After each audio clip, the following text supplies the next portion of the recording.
J'avais envie de faire un album avec le petit frère depuis longtemps. Et c'est un album que je voulais faire et puis que, si tu veux, le calendrier ne me permettait pas de le faire, tu vois, parce que les albums solo ils s'enchaînaient, et puis au milieu après il y avait l'album Rue aussi avec L.I.M. Donc les choses s'enchaînaient qu'il n'y avait pas de place pour le faire. Donc c'est pour ça que dès qu'il y a eu le moment où c'était possible, ben, directement sans hésiter, on est rentré en studio pour faire cet album, tu vois.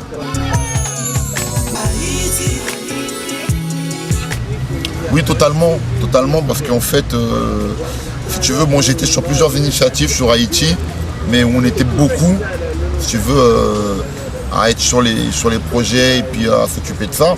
Et puis il y a un moment où il y a des associations qui sont venues me voir pour me dire oui, mais en fait comment ça se passe par rapport à tel projet et tout, pour nous, quelle aide on peut avoir. Donc bien sûr, je suis très content, je remercie tous ceux, notamment Passy, Aznavour et tous les gens qui étaient sur Un Geste pour Haïti, tous les artistes, ils étaient tellement nombreux. C'est super bien ce qu'ils ont fait. Et après, moi, étant d'origine haïtienne, quand j'ai eu les appels de toutes ces associations-là, toutes ces associations haïtiennes, bah, je me suis dit, ok, je vais essayer de faire quelque chose moi-même, tu vois, de diriger le truc du début jusqu'à la fin, qui va me permettre de plus être en contact avec toutes ces associations. Et c'est comme ça qu'est né On Lâche Pas Haïti, le morceau avec VR en featuring, et qui m'a permis après de pouvoir travailler avec des associations haïtiennes comme Cœur d'Haïti, qui ont pu aller en Haïti d'ailleurs avec des fonds qu'on a récoltés, etc. Et qui ont pu faire pas mal de choses au pays, comme des douches itinérantes, comme acheter du matériel médical, scolaire. Voilà, quand ils ont fait beaucoup de choses, ils ont pris des photos, des vidéos à l'appui. Et moi-même, je compte me rendre là-bas, je pense en 2011, avec eux justement pour moi aussi pouvoir prendre des images, des photos avec eux du suivi qu'on a fait avec le morceau On Lâche Pas Haïti. D'ailleurs, les gens qui l'ont pas encore acheté en téléchargement payant, ben, ils peuvent le faire sur Believe ou en allant sur les différentes plateformes où il y a les produits d'Alibi notamment. Moi, les échos que j'ai vraiment, c'est la déception du peuple parce que le peuple trouve que les travaux avancent très doucement, quoi. N'avancent pas assez vite. Quand tu te balades dans Haïti, tu vois vraiment que c'est un pays qui a été dévasté. Et après, tu as le président qui explique que les avoirs sont gelés, mais les avoirs, il y en a tellement, je ne comprends pas comment ça se fait qu'on est dans ce système où c'est gelé comme ça, où les trucs se font au coup par coup.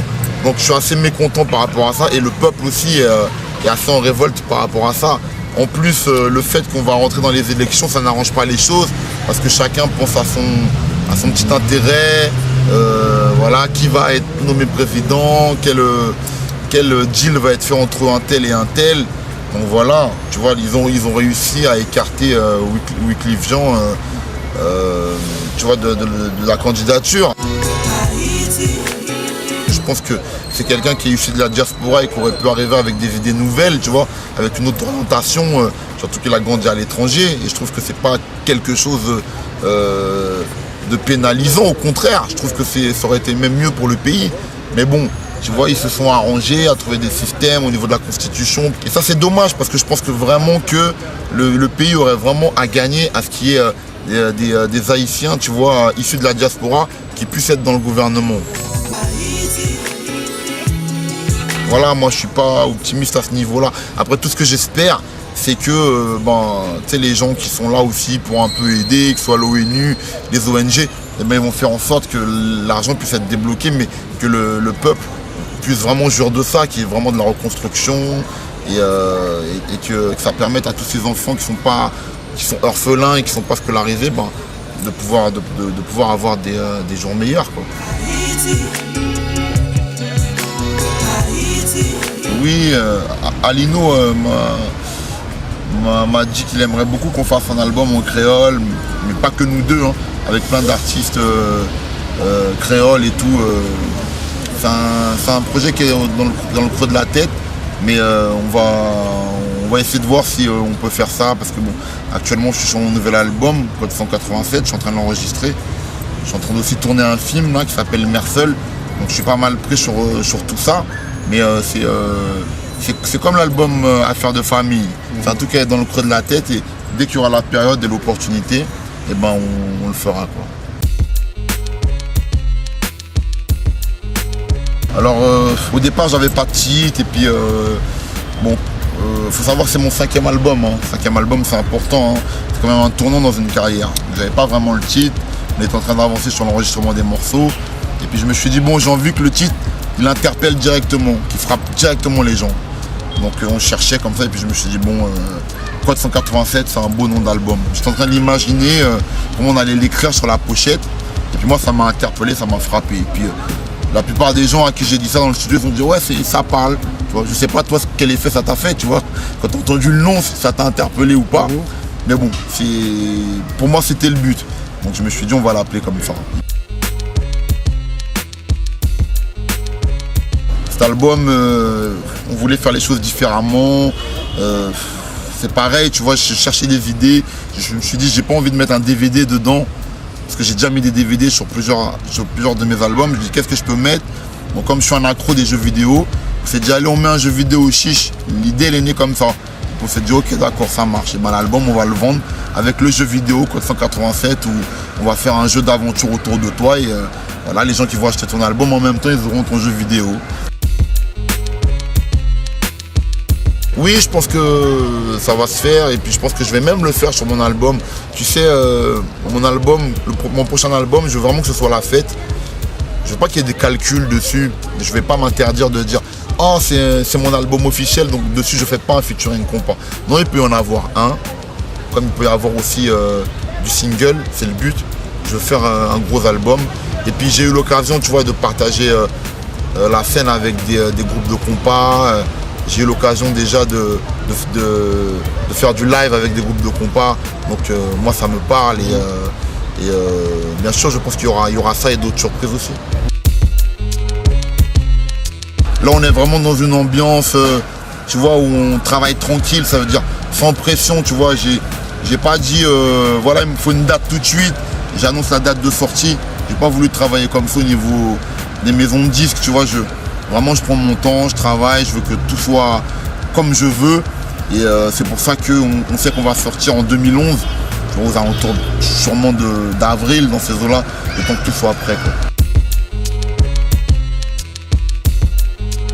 Ben, je ne vais pas te dire que je le vis bien, je le vis un peu comme tout le monde. Ça veut dire qu'on est dans une période où ça fait beaucoup de mal, tout ça. Je ne sais pas si vraiment les gens s'en rendent compte. Les gens qui téléchargent à mort de façon illégale. Je ne sais pas s'ils s'en rendent vraiment compte. Je ne sais pas si c'est des gens qui vont au concert, qui n'y vont pas, qui se contentent juste de télécharger les albums. Mais j'espère qu'il y a un moment, ils vont avoir une prise de conscience où ils vont se dire, bon voilà, les artistes qu'on aime, il faut les soutenir. Ou peut-être qu'ils ne vont pas être étonnés qu'il y a certains artistes qui sortent plus d'albums. Voilà, j'espère qu'il y aura une prise de conscience de tout ça. C'est surtout ça l'important. Après, moi, je continue d'avancer avec ma sincérité et puis quand je vais dans une ville faire un concert et j'ai l'occasion de parler avec les jeunes, c'est sûr que je leur dis, quand vous aimez vraiment un artiste, essayez de le soutenir, essayez d'avoir son vrai album dans votre voiture, c'est-à-dire le vrai album avec sa pochette, son vrai truc. Et je trouve aussi qu'il y a un côté aussi pas terrible à avoir l'album comme ça, tu vois, gravé. Certains font des photocopies de la jaquette et je trouve que il y a un côté où on ne respecte pas l'artiste et tout quand c'est comme ça.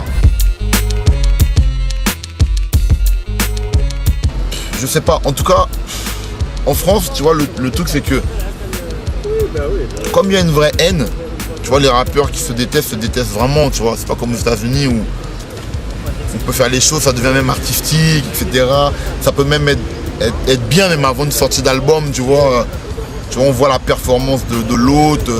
Ça peut même des fois te donner envie, même au public d'un autre rappeur, d'acheter l'album parce que le clash, le titre est fort, ce qui a été dit et tout, ça le fait. Mais en France, le problème c'est que c'est de la vraie haine. Les rappeurs qui se détestent, ils se détestent pour de vrai. Donc à partir du moment où tu es déjà dans ce système-là, tu vois, malsain, donc je pense pas que ça peut vraiment aboutir, tu vois, à quelque chose de bien, quoi. Non, je ne vis plus à La Courneuve depuis longtemps, mais bon, j'ai de la famille à La Courneuve, j'ai mes amis d'enfance à La Courneuve, donc je vais régulièrement là-bas, tu vois. Moi j'aime bien être dans le hall à la Courneuve avec mes potes, tu vois, comme à l'ancienne. Dans le hall, on est là, on se vanne, tu vois, on se raconte des blagues, on est en train de se tailler sur plein de trucs à l'ancienne et tout, tu vois. Et voilà, il faut pas croire, mes potes et tout, avec qui j'ai grandi me taillent beaucoup, tu vois. Ils connaissent plein de dossiers sur quoi on était petits, les cas de foot qu'on a pu faire, et puis on n'arrête pas de se vanner et de rigoler. Et moi, ça, c'est des moments que je kiffe, tu vois. Quand dans la semaine, j'ai ces moments-là et que je peux aller kiffer avec eux. Les boissons que j'aime bien boire, surtout, c'est vodka pomme et champagne Red Bull. En fait, j'aime bien mélanger moi le champagne avec le Red Bull, tu vois. Souvent, c'est ce que je demande en boîte, tu vois, ou après un concert. Si j'étais une arme, je serais un automatique.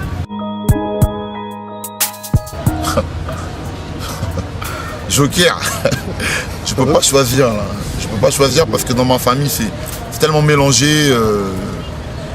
On a des musulmans chez nous, on a des chrétiens, tu sais, je suis d'origine haïtienne. Et j'ai vraiment un grand respect pour la religion, tu vois, je suis quelqu'un qui respecte tellement ça que je peux pas choisir dans une interview, c'est impossible pour moi. Alors, ma femme.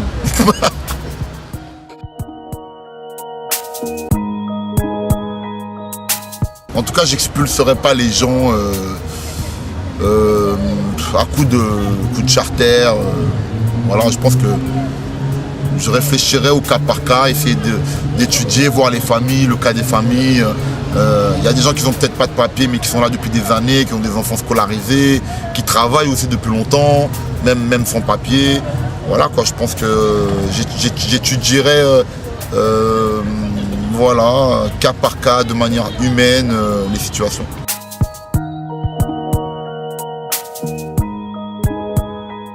En tout cas, vaut mieux faire ça que de ne pas le faire. Enfin, vaut mieux faire que de ne rien faire. Après, tu sais, je peux comprendre que les gens s'inquiètent pour leur retraite, hein, ça c'est sûr et certain. Mais disons surtout que ce qui me fait peur, c'est que je me dis que si eux déjà ils sont en galère, qu'est-ce que ça va être pour tu vois, notre génération à nous et même celle qui arrive après, tu vois, parce que je me dis que c'est chaud quoi. Je me dis que je pense qu'on vit une ère où on est plutôt mal parti, tu vois. Malheureusement, je crois qu'il va beaucoup falloir compter sur l'individualisme au niveau de l'avenir. Quand je dis ça, il ne faut pas être choqué. C'est simplement un constat que je fais et j'ai de plus en plus l'impression que sa retraite, il va falloir l'assurer soi-même parce que moi, je ne suis pas du tout optimiste quant à la politique qui est menée dans notre pays pour nous, quoi, malheureusement. Déjà, un gros big up à tous ceux qui sont en train de nous regarder actuellement. S'ils ont des rêves, ce que je leur dis, ce que je vous dis, c'est croyez en vos rêves. Ne baissez jamais les bras et je suis quelqu'un de sincère, j'ai toujours fait des albums sincères. Je sais qu'il y a beaucoup de personnes qui se disent Code 187 c'est tout le temps retardé, pourquoi ça met autant de temps et tout, parce que j'ai jamais mis autant de temps pour sortir un album, mais je pense que je suis dans une vibe justement où le temps me sert et j'espère que vous allez accueillir cet album avec joie parce qu'il sera vraiment fait, comme je le répète, avec sincérité.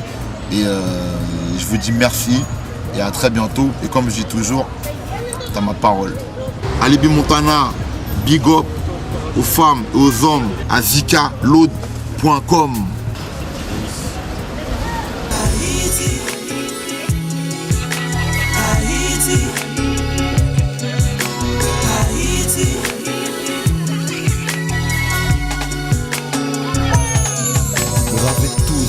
Tous témoins de la catastrophe en Haïti.